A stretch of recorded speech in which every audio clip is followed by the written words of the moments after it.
We all remember those phrases we heard from childhood. Stranger danger.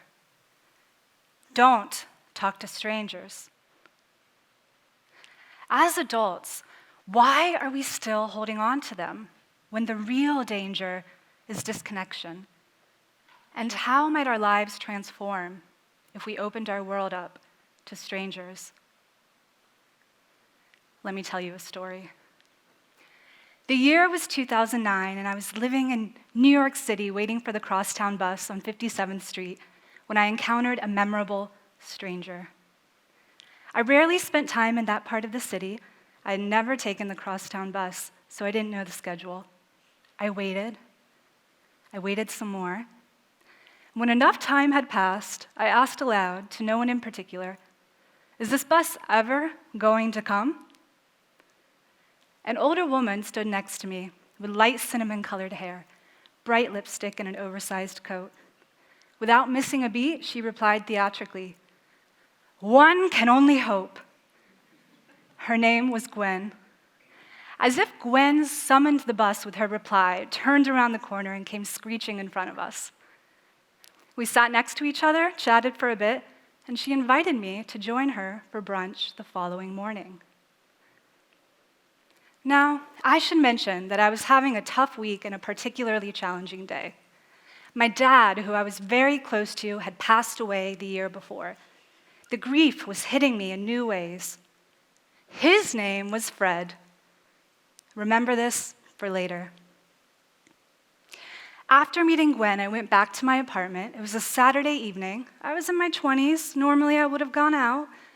But that night, I decided to stay in and play my dad's old vintage guitar. Music was the thread that connected us. I pulled out a pink-colored guitar pick that my brother had given me. I had a bag of guitar picks that belonged to my dad, but I never played them.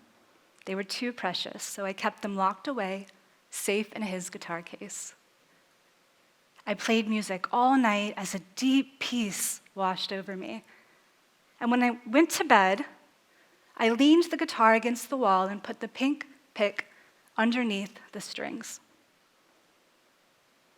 The next morning, as soon as I opened my eyes, I felt my dad's voice say, "Check the guitar." I looked over. The pink guitar pick sat lying on the rug, and in its place, under the strings, sat my dad's guitar pick. I rushed out to meet Gwen for brunch, and I shared my story over coffee and eggs. She was not surprised. She told me a story she wrote called Feathers. After her late husband passed away, whenever she and her children felt his presence, feathers would appear. She gave me permission to trust, to believe. We were just two strangers whose lives collided on that street corner, but I'll tell you what, she brought just the right message at just the right time. My year in New York City gifted me with endless synchronicities, many in the form of strangers. It was the year that strangers collided into my life over and over again in transformative ways. This still happens, and I suspect it always did. So perhaps it was simply the year that I started to pay attention. For the past 15 years, I've observed the role of strangers in my life. I have found that they are great messengers, profound healers, provided that we stay open. And if we're lucky, they might also become great friends. Now, I believe in synchronicities, but it's okay if you don't, because here's one thing I think that we can all agree on. Humans need connection. We are hardwired for connection, and we live in a time of deep disconnect. The wonderful thing is, every time that we leave our homes, we are surrounded with opportunities to connect. Numerous studies show the positive impact of talking to strangers. A recent Harvard-led study found a link between our well-being and a term called relational diversity. Relational diversity consists both of the different types of relationships in our lives, family, colleagues, close friends, strangers, and how often we interact with those different types of relationships. The study found that we are happiest when we have a diverse social portfolio. We thrive when we connect with a variety of different relationships each day, even if those interactions are brief. In simpler terms, engaging with strangers is just as important as engaging with those close to us. Shortly after meeting Gwen, I accepted a job working in national security at the CIA. It was a fast-paced job and sometimes heavy because my office dealt with serious subjects. When work felt overwhelming or I was just having a tough day, a man would appear in the hallways. He was the janitor. He had the warmest energy and the most contagious smile. He'd wave, he'd smile, he'd say, "Good morning, I hope you have a beautiful day." Or, "I hope you know that people love you." His energy felt so much like my father's.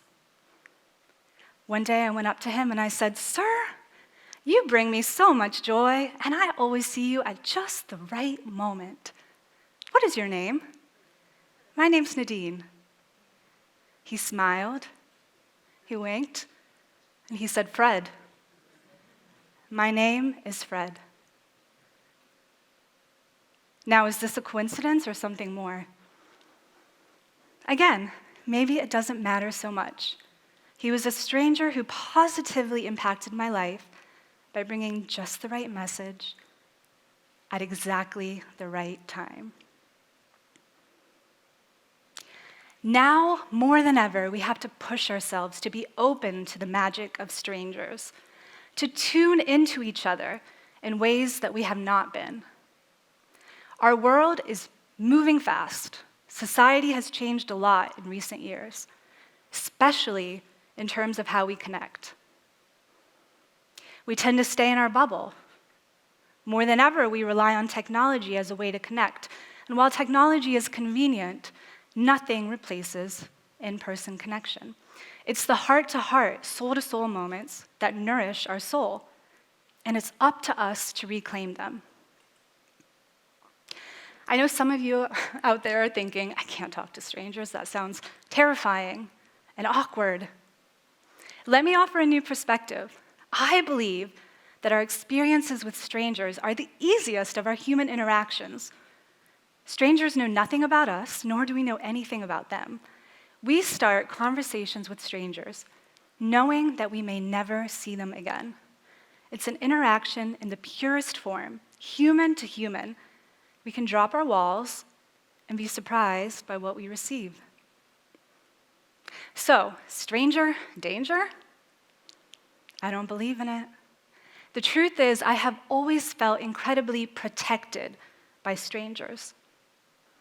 In my daily life and all of my world travels, I have found that when we give other people the opportunity to show their goodness, they do. I have found that most people, stranger or not, genuinely care about our well-being.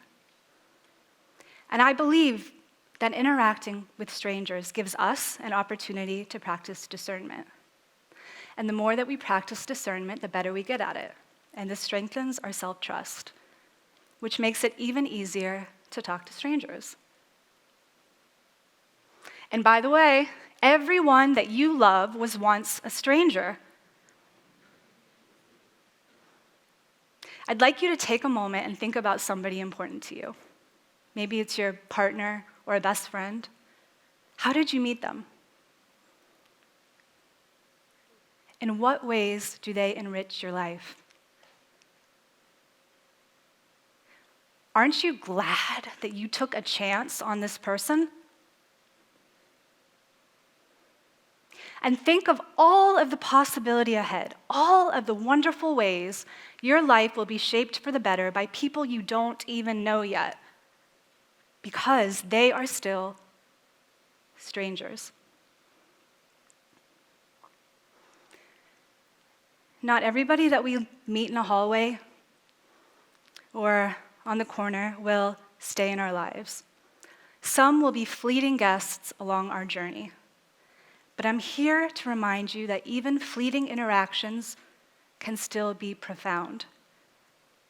Gwen and Fred and many, many other strangers have made the tapestry of my life more meaningful, more beautiful. Their words and their presence stick with me. And don't you think it's possible, probable even, that a stranger out there remembers you, the smile you gave, the resonance of your words, how you made them feel? Of course. Our existence has power, and we shape each other's lives, often without even knowing it.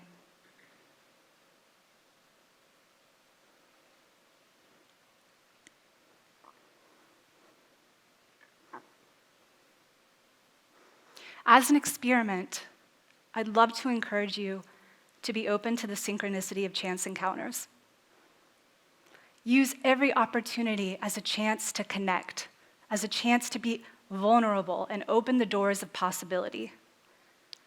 Smile and say hello to that person that you pass in the hallway, or that stranger standing next to you while you wait for the crosstown bus. Because that's what this life is. We are always bumping into each other, connecting in various ways, and ultimately collecting strangers. Thank you.